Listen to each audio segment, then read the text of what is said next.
ओम शांति। 11 जुलाई 2023। मीठे बच्चे, अंतर्मुखी बन पढ़ाई में तत्पर रहो। श्रीमत पर सदा चलते रहो तो तुम्हारी तकदीर बहुत ऊंच बन जाएगी। यह समय है अपनी तकदीर बनाने का।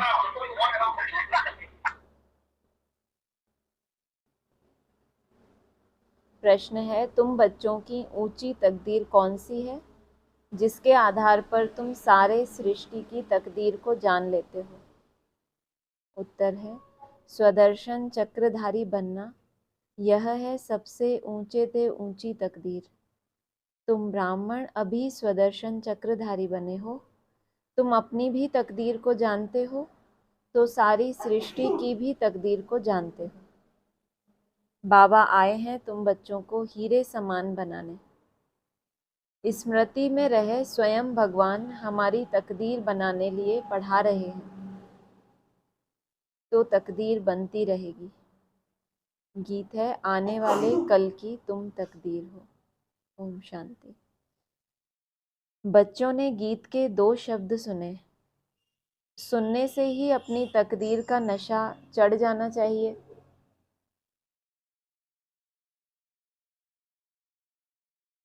यह है अविनाशी नशा, उतरना नहीं चाहिए। कोई मनुष्य साहूकार पदमपति होते हैं तो उनको रात दिन नशा रहता है कि हम बड़े धनवान जागीरवान हैं। नशा चढ़ता ही है संपत्ति का। तो बाप है तकदीर बनाने वाला। अभी तो तकदीर फूटी हुई है। कौड़ी मिसल तकदीर है या हीरे मिसल तकदीर है, यह तुम जज कर सकते हो। बेहद का बाप सम्मुख बैठ तकदीर बनाते हैं। सो तुम देखते हो, जानते हो। परमपिता परमात्मा को देखते हो या जानते हो? बच्चे जानते हैं हम आत्मा हैं। भले आत्मा को देखते नहीं हैं, परंतु निश्चय है कि हम आत्मा हैं, स्टार मिसल हैं।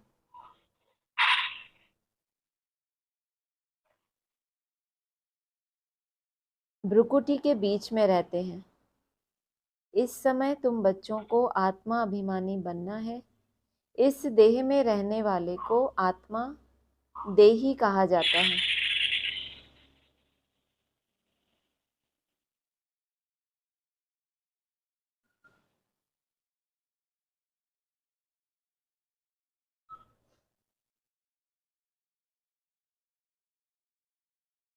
आत्मा को अभिमान है कि हमको परमपिता परमात्मा आकर मिला है। बच्चे बाप के पास जन्म लेते हैं तो वारिस होते हैं। फिर कोई तो पाई पैसे की तकदीर पा लेते हैं, कोई तो कुछ भी नहीं पाते, सिर्फ जन्म ही पाते हैं। इतने साहूकार बाप के पास जन्म लिया, कोई को पाई पैसे की तकदीर मिली और कोई को कुछ भी नहीं, सिर्फ जन्म ही पाते हैं। कोई कोई है जिनके 5-6 बच्चे हैं। नौकरी कम मिलती है तो समझते हैं हमारी तकदीर में यह था। औरों को देखते हैं, उन्हों की तकदीर में कितने महल माड़ियाँ ताज तख्त हैं। मनुष्यों की तकदीर की वैरायटी है। आज बहुत इसके लिए स्पीकर ठीक है।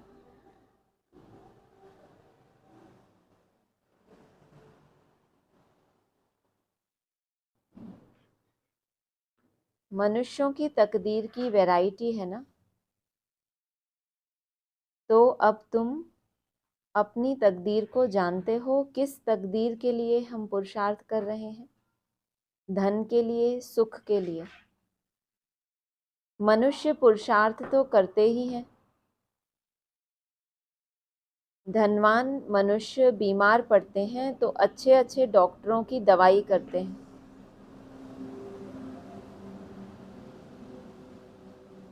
धन से अच्छी दवाई होगी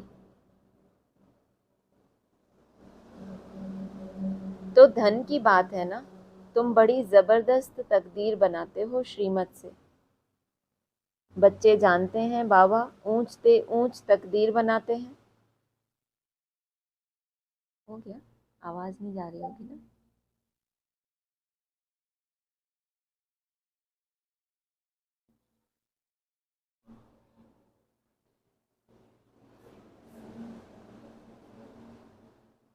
ऊपर बोला, धनवान मनुष्य बीमार पड़ते हैं तो अच्छे अच्छे डॉक्टरों की दवाई करते हैं, समझते हैं धन से अच्छी दवाई होगी। तो धन की बात है ना।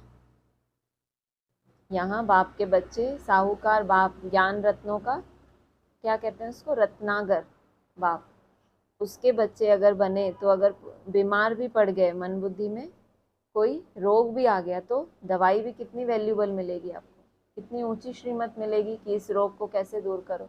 कोई बेचारे गरीब हैं, इतना ज्ञान ही नहीं है, ना योग के प्रति कोई लगन, ना अमृत वेला, वो जब बीमार पड़े, और कोई धनवान के बच्चे हों, पहले से ही इतनी कमाई जमा करते आ रहे हैं, तो जब बीमार पड़ेंगे तो कितनी फटाफट दवाई में ले लेंगे, इतना पैसा है, अच्छे से अच्छी दवाई लेंगे। धन से अच्छी दवाई होगी, तो धन की बात है ना। तुम बड़ी जबरदस्त तकदीर बनाते हो श्रीमत से। बच्चे जानते हैं बाबा ऊंचते ऊंच तकदीर बनाते हैं, क्योंकि खुद ऊंचते ऊंच है। अब तुम उनके सन्मुख बैठे हो ना, माँ बाप के घर में बैठे हैं। कोई राजा रानी है तो समझते हैं हमने ऐसे कर्म किए हैं जो राजाई की तकदीर मिली है। अब तुम जानते हो, हम जो यह लक्ष्मी नारायण का चित्र देखते हैं, उन्होंने भी जरूर अगले जन्म में तकदीर बनाई है। तुमको यह बुद्धि मिली है, मनुष्यों की बुद्धि में यह नहीं आता। इतने धनवान मनुष्य हैं, उनको यह तकदीर कैसे मिली? कहेंगे पास्ट जन्म में ऐसे कर्म किए हैं जो इतना धनवान बने हैं। आदि में भी बोलते थे ना, जब मुरलियाँ चलती थी सन्मुख ब्रह्मा बाबा के थ्रू, ये जो अच्छे अच्छे बच्चे गए हैं जाकर बड़े बड़े साहूकार घरों में जन्म लेंगे, जो ज्ञान रत्नों के बड़े साहूकारों का संगठन होगा, वहां जाके तुमको स्थान मिलेगा, माना जन्म मिल गया। कर्मों का फल है ना, गाते भी हैं कर्मों की गति न्यारी है। मनुष्य पास्ट के कर्मों के अनुसार ही भोगते हैं। अभी तुम बड़े ते बड़े लक्ष्मी नारायण के तकदीर की भेंट करते हो। यह जो सतयुग के मालिक बने, उन्हों की ऐसी कर्म गति किसने बनाई जो विश्व के मालिक बने? तुम सारे चक्र को जान चुके हो। तुम ब्राह्मण अभी स्वदर्शन चक्रधारी बने हुए हो, दूसरे ब्राह्मण तो स्वदर्शन चक्रधारी नहीं होंगे। वह भी ब्राह्मण, तुम भी ब्राह्मण हो, परंतु तुम जानते हो हम हैं सच्चे ब्राह्मण, ब्रह्मा की मुख वंशावली। जरूर ब्रह्मा भी किसका बच्चा होगा? वह है शिव बाबा का बच्चा। शिव बाबा तो रचयिता है, उसका कोई बाप नहीं। तो अब तुम्हारी तकदीर परमपिता परमात्मा बनाते हैं, बाप से ही तकदीर बनती है, काका चाचा मामा आदि से नहीं बनती। क्या मतलब? काका कौन होता है? पिता का बड़ा भाई। चाचा छोटा होता है, ताया बड़ा होता है। अच्छा, माना विष्णु चाचा हो, शंकर ताऊ हो और ब्रह्मा बाप हो, उनसे वर्षा नहीं। ये जो बाप है वो परमपिता परमात्मा, उससे ही तकदीर बनती है। बाकी ये जो तीन नीचे हैं, इनमें एक ताऊ है बताया, एक चाचा बताया विष्णु को। तो समझने की बात है कि ब्रह्मा को बाप बोलिया होगा, साकारी। लेकिन काका चाचा मामा, तो ब्रह्मा को मामा बोल दो, चंदा मामा होता है ना। वैसे ही माँ है, तो बाबा ने बोला डबल माँ। एक तो माताएं होती ही हैं, है ना। ब्रह्मा का आधार शिव ने लिया ना, शिव ने जिसके तन का आधार माँ का पार्ट बजाने के लिए लिया, तो वो माँ माँ डबल माँ, जैसे श्री श्री होता है ना। तो इनसे नहीं मिलेगा। हाँ, कोई की बन सकती है अगर वह अडॉप्ट करे तो, जितना वो ऊंचा है, अपने से ऊंचा तो नहीं बनाएगा। अगर वो आपको अडॉप्ट करे, अगर स्वीकार करे, तो आपको 63 जन्म का वर्षा तो वो दे ही सकते हैं ना, काका चाचा मामा। अगर वह अडॉप्ट करे तो तुम बच्चों को भी अडॉप्ट किया है ड्रामा अनुसार, कल्प पहले माफिक। उनसे ऊंचा कोई है नहीं। प्रजापिता ब्रह्मा को इतने बच्चे हैं ढेर के ढेर, उनको बाप से क्या वर्षा मिलता होगा। तुम समझते हो कि शिव बाबा है सभी आत्माओं का बाप और ब्रह्मा है सभी जीव आत्माओं का बाप। तुम इसमें भाई बहन हो जाते हो। बाप तो तुम बच्चों को कहते हैं, देखा तुम्हारी तकदीर कितनी ऊंची है, हम तुमको पढ़ाकर कितना तकदीरवान बनाता हूँ। बरोबर सत्युग आदि में श्री लक्ष्मी नारायण या इन स्वर्गवासियों की राजधानी थी। कितनी उन्हों की ऊंच तकदीर बनाई है। यह तुम बच्चों की बुद्धि में राज है कि शिव बाबा ने ही उन्हों की ऊंच तकदीर बनाई थी।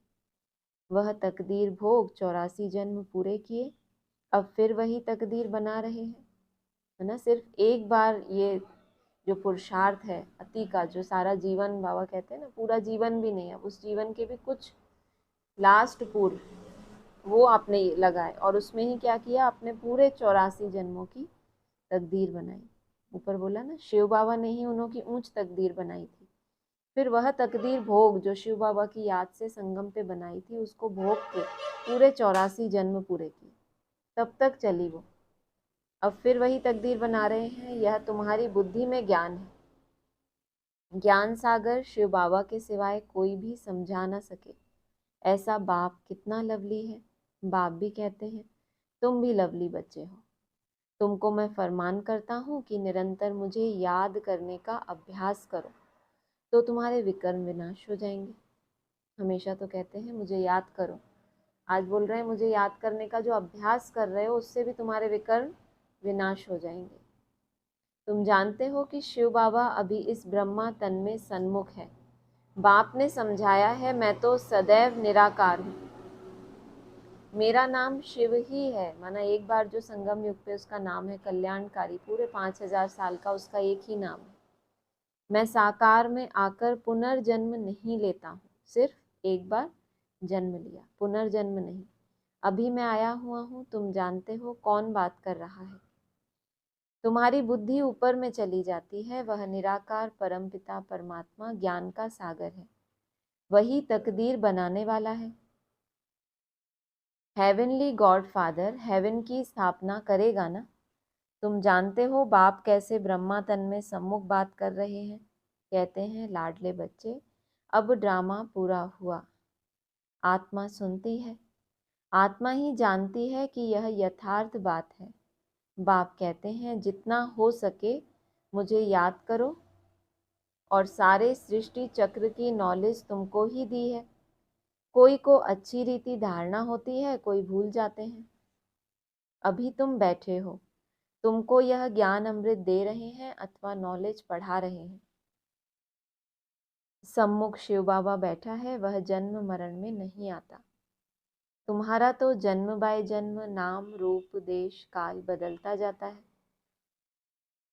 फीचर्स सदैव न्यारे मिलते हैं, है ना। हर बार जो फीचर्स होते हैं वो अलग अलग होते हैं। कितनी गुह्य और सूक्ष्म बातें हैं। तुम्हारी आत्मा घड़ी घड़ी एक शरीर छोड़ दूसरा लेती है। इस समय जो तुम्हारा रूप है, दूसरे जन्म में यह नहीं रहेगा। एक न मिले दूसरे से, आत्मा एक शरीर छोड़ दूसरा लेती है तो उनकी एक्टिविटी, ख्यालात आदि सब बदल जाते हैं। आत्मा को कितना भिन्न भिन्न पार्ट बजाना पड़ता है। भिन्न नाम रूप देश काल एक्टिविटी से पार्ट बजाती है। एक्टिविटी भी बदलती रहती है, कभी राजा की, कभी रंक की। ऐसे नहीं कभी कुत्ता बिल्ली भी बनेंगे, नहीं। अभी तुम जानते हो हम भविष्य में प्रिंस प्रिंसेस बनने के लिए पुरुषार्थ करते हैं। मनुष्य से देवता बन रहे हैं, यह मम्मा बाबा भी पुरुषार्थ कर रहे हैं। फिर भविष्य में जाकर लक्ष्मी नारायण बनेंगे। हम भी जितना अपनी तकदीर बनाने के लिए पुरुषार्थ करेंगे उतना बहुत सुख मिलेगा। कितनी जबरदस्त कमाई है। वह तो करके अल्पकाल सुख के लिए पढ़कर इसी जन्म में बैरिस्टर आदि बनेंगे, दूसरे जन्म की बात ही नहीं। सो भी बने ना भी बने, हो सकता है। तुम तो समझते हो कि हम भविष्य में स्वर्ग में जरूर जाएंगे, फिर वहां देवी देवता कहलाएंगे। यह कभी भूलना नहीं है कि बाप से हम स्वर्ग के ताउसी तख्त का वर्षा लेकर ही छोड़ेंगे। वर्षा किससे ले रहे हैं? बाप से। कौन से तख्त का? ताउसी। ताऊ कौन है त्रिमूर्ति में? शंकर। उस ताउसी तख्त का वर्षा लेकर ही छोड़ेंगे, लेंगे बाप से, कि उसके दिल तख्त पर हमको स्थान मिले। ऊंचते ऊंच बनकर ही दिखलाएंगे। गॉड फादर पढ़ाते हैं, वह भी तो बुद्धि में आता है। हम अच्छी रीति पढ़कर 21 जन्म के लिए अपनी प्रारब्ध बनाते हैं। इस समय जितना पुरुषार्थ करेंगे उतना ऊंच तकदीर बनाएंगे। वह तकदीर कल्प कल्प कायम रहेगी। इसीलिए इस समय तकदीर के लिए अच्छा पुरुषार्थ करना चाहिए। कभी कभी लगता है ना, इस स्कूल में तो कोई छुट्टी ही नहीं है, कोई गैप ही नहीं है, परीक्षाएं रोज होती हैं, है ना? वो नहीं, लेकिन छोटी मोटी तो लगी रहती हैं। ऐसा कैसा स्कूल है? रोज परीक्षा, रोज पुरुषार्थ, रोज पढ़ाई, रोज क्लास, नो संडे, कोई बंक भी नहीं मार सकते, है ना? गुड स्लोगन बनाया बहन ने, संडे हो या मंडे, रोज खाओ डंडे। क्यों बाबा को ऐसा नहीं लगता छुट्टी देनी चाहिए? इस समय जितना पुरुषार्थ करेंगे उतनी ऊंच तकदीर बनाएंगे। वह तकदीर कल्प कल्प कायम रहेगी। बाबा को पता है, फिर इनको पूरे 5000 वर्ष ऐसा कोई ये पुरुषार्थ नहीं करेंगे, ऐसे दिल अपने परिवारों में रहेंगे, जहाँ जन्म लेंगे अपनी जिंदगी जिएंगे। हाँ, अंत मते सो गति होगी, तभी जब अंत में तपस्या भी करेंगे। वो तो संस्कार ही पड़ गया यहाँ पे, तो वहाँ तो होना ही है। लेकिन ये टाइम इतना वैल्यूबल है, कुछ साल जो बचे हैं, तो बाबा कह रहे हैं इस समय तकदीर के लिए अच्छा पुरुषार्थ करना चाहिए, क्योंकि ये तकदीर आपकी कल्प कल्प, आपका ड्रामा ऐसे ही घूमेगा। ऐसा नहीं कि फिर अगले कल्प में हम कुछ नया बना लेंगे। अभी तक हमें स्मृति कुछ नहीं है, तब तक हमारे हाथ में है। जैसे ही आपको पता चल गया कि आपके ब्रॉड ड्रामा के ये जन्म ऐसे ऐसे होंगे, फिर आप कुछ कर पाओगे? अभी तो कुछ पता ही नहीं है। तो इस समय तकदीर के लिए अच्छा पुरुषार्थ करना चाहिए। बड़ी भारी तकदीर है वो, तो जब राज खुलेगा कि हमने मेहनत क्या की और पाया क्या, जब उस तकदीर का साक्षात्कार होगा, जो आपने अनेक जन्म राजाई घरों में जन्म लिए, तो लगेगा कि ये तो कुछ भी मेहनत नहीं थी। अगर इतने जन्म हमको रॉयल फैमिली में मिले तो ये क्या है? भले यहाँ कोई के पास करोड़ है, परंतु पाई का भी सुख नहीं है। वहाँ तो बिल्कुल शांति आराम से प्रारब्ध भोगेंगे। यहाँ तो कितनी आफतें आती रहती हैं, थोड़े टाइम में बहुत दिवाला निकालेंगे। ये बाबा ने भविष्य बताया। जिनके पास करोड़ों हैं दिवाला मारेंगे। दिवाला मारना माना अपने आप को घोषित कर देना कि हमारे पास कुछ नहीं बचा, मरते जाएंगे। भले इंश्योर करते हैं, परंतु इंश्योरेंस कंपनी भी क्या कर सकेगी? बाबा के पास भी अपना तन मन धन भी इंश्योर करते हैं ना। तन लगाया लेकिन मन मत मिक्स की, इतना अच्छे से उसकी भी किश्त भरनी होती है, इंश्योर कराते हैं किसी चीज़ को। तो बाबा वो गवर्नमेंट, वो भी क्या करेंगे, इंश्योरेंस कंपनी भी क्या करेगी? हिरोशिमा का क्या हाल हुआ, कितने आदमी मरे, क्योंकि जो जहाँ इंश्योर किया था उसने तो पहले ही बताया ऐसा ऐसा करेंगे तो ही सेफ्टी है। ऐसा नहीं बोला था कि हम तुम्हारा ठेका उठाते, यही बोला ना कि ऐसा ऐसा करोगे तो ऐसा ऐसा पाओगे। तो गीता में भी लिखा है, भगवान किसी को सुख या दुख देता नहीं है, केवल वो रास्ता बताता है। हिरोशिमा का क्या हाल हुआ जब वहां पर बॉम्ब ब्लास्ट हुआ था, कितने आदमी मरे। इंश्योर कंपनी ने भी देवाला मारा, उन्होंने भी देवाला मारा कि हमारा सब नुकसान हो गया। वो जिस कंपनी को उन्होंने इंश्योर कराया था, कोई चीज़ का इंश्योरेंस कराते हैं तो जब वो चीज़ खो जाती है या कुछ उसका नुकसान होता है तो वो कंपनी आपको पैसे देती है, क्योंकि आप हर महीने उनके पास भरते हो कि हमारी ये चीज़ खो जाए तो हमें मिलेगा। तो वो कंपनी भी, आपने बोला हमारा सब चला गया, वो कहेगी हमारे पास भी कुछ नहीं बचा, सब दिवाला मारेंगे तो कौन किसको देगा? यहाँ भी ऐसे ही होगा। अभी तो सेंटर्स पे है ना, जो निमित्त हैं, इंचार्ज हैं, समझते हैं ये हमारी सेफ्टी करेंगे, सोल अगर प्रवेश हो गई तो ये योग बल से निकालेंगे। वो कहेंगे हमारे पास खुद ही सोल आ रही हैं तो हम क्या करें, चलो तांत्रिकों के पास। तो ये है दिवाला मारना। वो भी मुसीबत में, जिनको अपना सहारा समझ रहे थे वो भी मुसीबत में, कौन किसको सहारा देगा? यहाँ भी ऐसे ही होगा। लो, हम तो सोच रहे थे हम ही बेहद में निकाल रहे हैं, बाबा भी ऐसे ही बोल रहे हैं, हाँ, सीधा सीधा यहाँ भी ऐसे ही होगा। सब खत्म हो जाएंगे। इंश्योरेंस वाले किसको पैसा देंगे?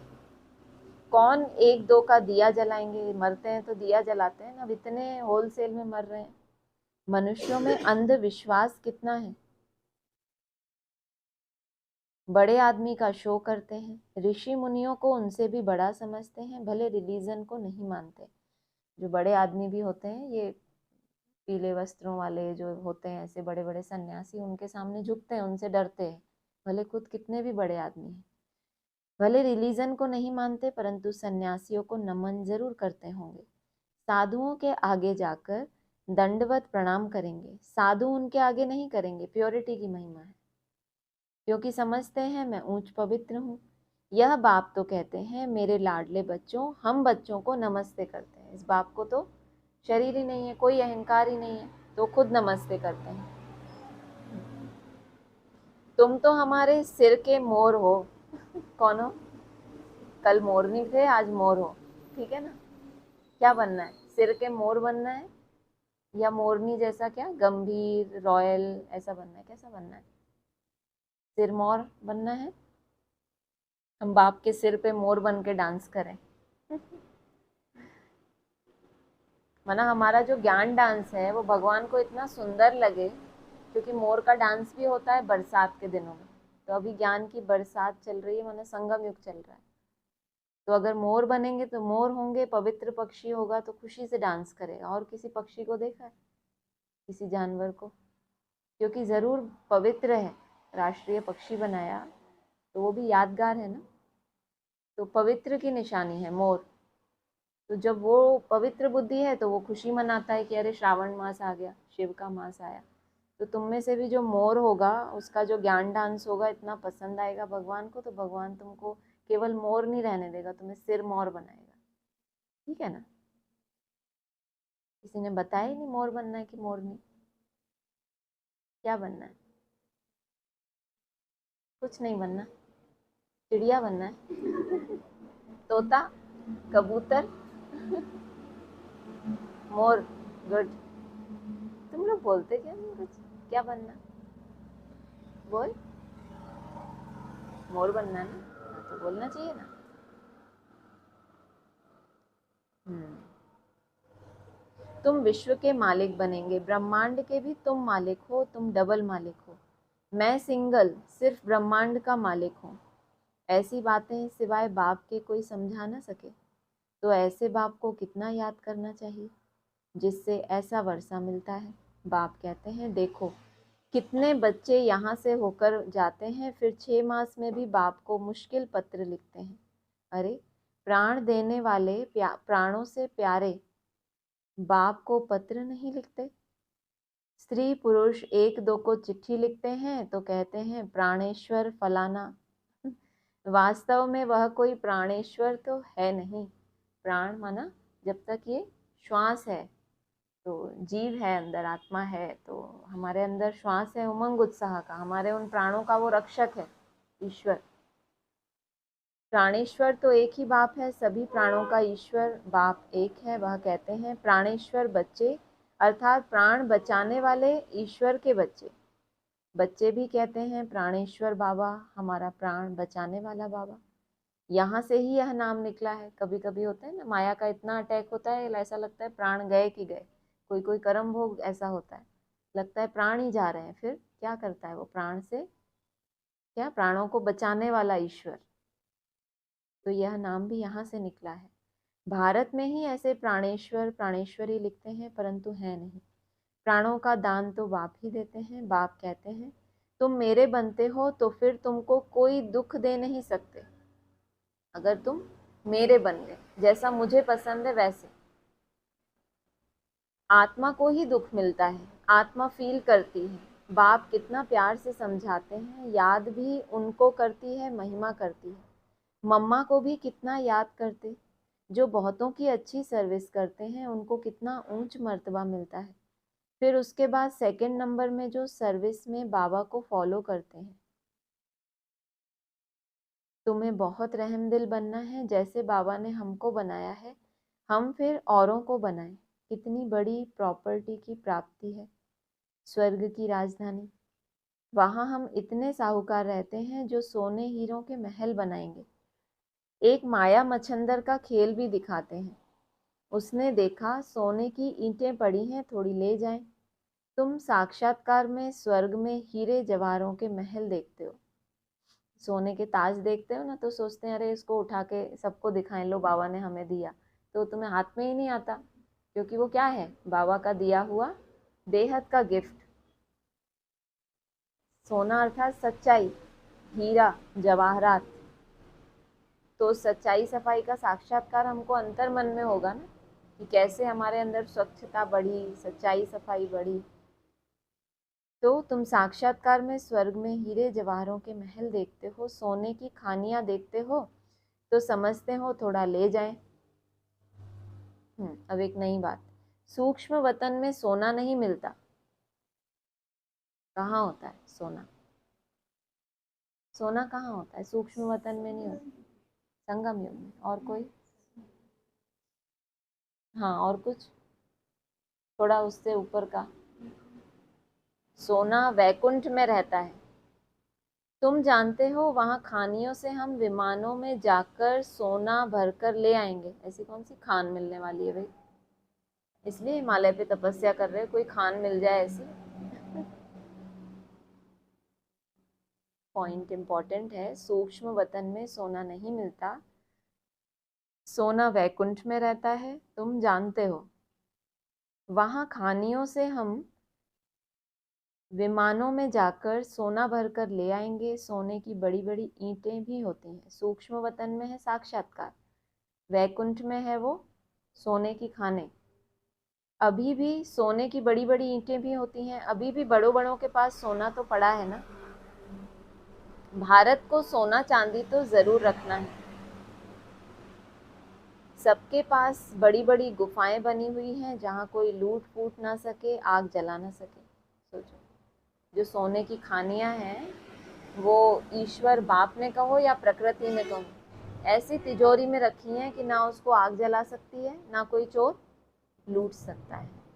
कितनी बड़ी बात है। जो जो बेहद में हम अपनी तैयारी कर रहे हैं, जो धन संपत्ति ज्ञान की योग की धारणाओं का जो बल हमारे पास इकट्ठा हो रहा है, ना उसको कभी कोई अग्नि जला सके काम और क्रोध की, ना कोई चोर लूटे, चोर तो पता ही है कौन होते हैं, और ना कोई क्या, और क्या होता है, धूल में दबी रहे, देह अभिमान इतना बढ़ जाए कि वो हमें दिखे ही ना हमारे अंदर क्या क्या है खुश जो बाबा ने दिया है।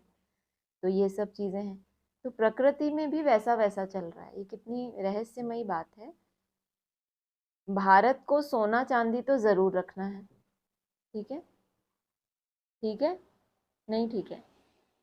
माना ये कभी हो नहीं सकता, कितना भी मुसलमान लूटे या क्रिश्चियंस लूटे, भारत को फिर भी रिजर्व में अपने कुछ ना कुछ रखना ही है। उसकी विधि क्या बताई? सबके पास बड़ी बड़ी गुफाएं बनी हुई हैं। कितनी गुफाएं होती हैं? जहाँ कोई लूट फूट ना सके, आग जला ना सके, तो वह सब भविष्य में तुम्हारे हाथ आ जाएगा। प्रैक्टिकल की बात है ये। जिन एरोप्लेन आदि द्वारा अभी बॉम्ब आदि गिराते हैं, इसलिए वो साधु लोग गुफाओं में तपस्या करते हैं, हमारे खजाने की रक्षा करने के लिए। उन गुफाओं में तो कोई जाने की भी हिम्मत ना करे। ऐसी जगह पे बाबा ने सुरक्षित कर रखा है, प्रकृति ने सुरक्षित कर रखा है कि जो जिसके योग्य है प्रकृति उसको वही देती है। कलयुग में मनुष्य प्रकृति का क्या करते हैं? हनन करते हैं, बहुत नुकसान पहुंचाते हैं। तो प्रकृति भी बदले में क्या करती है?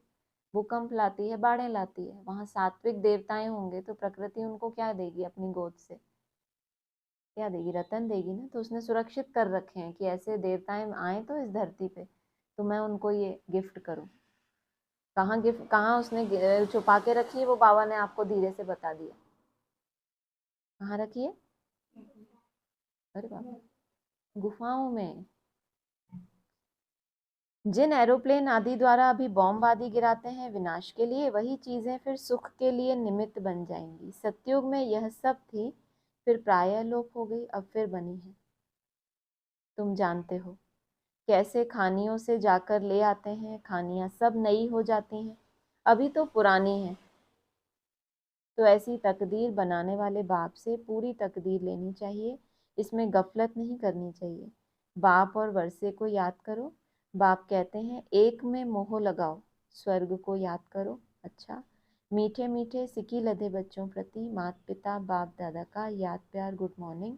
रूहानी बाप की रूहानी बच्चों को नमस्ते, रूहानी बच्चों की रूहानी बाप दादा को नमस्ते। धारणा के लिए सार है, अपनी ऊंच तकदीर बनाने में गफलत नहीं करनी है।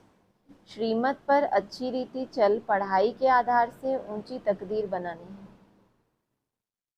प्राणेश्वर बाप की याद में रहे, सबको प्राण दान देना है, सबके प्राण बचाने हैं। जो ब्राह्मण जीवन का श्वास है बाप की याद, वो बहुत थोड़ा सा बचा है सबके पास। किसी को भी दुखी नहीं करना है।